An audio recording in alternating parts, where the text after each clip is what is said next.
आरक्षणाच्या मुद्द्यावरून भुजबळ आणि गायकवाड भिडलेत। ज्या शिवसेनेत शिकला तिथे मी प्राध्यापक होतो असं म्हणत गायकवाडांना छगन भुजबळ यांनी उत्तर दिले।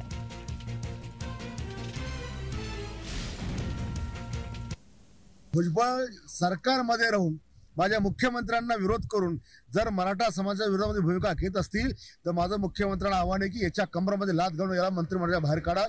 एका राज्याची या मंत्र्याची भूमिका कुठल्या एका धर्माच्या विरोधात समाजाच्या विरोधात असू शकत नाही। तो त्या मंत्रिपदावर राहायच्या लायकीचं नाही, म्हणून ताबडतोबीने भुजबळला घरचा रस्ता दाखवा। त्याच्यामध्ये जर जातीय शिला असेल तर तो मंत्रिमंडळात राहायच्या लायकीचा नाहीये। ती भाषा त्यांनी जी वापरली ती काही बरोबर नाही।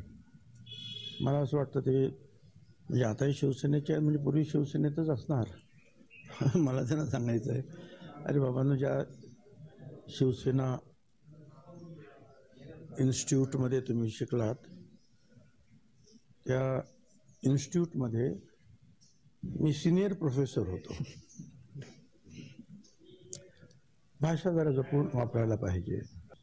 आपणही ज्येष्ठ आहात महाराष्ट्रामध्ये, आपणही कोणा समाजाबद्दल भूमिका घेताना जपून भूमिका घ्यायला पाहिजे।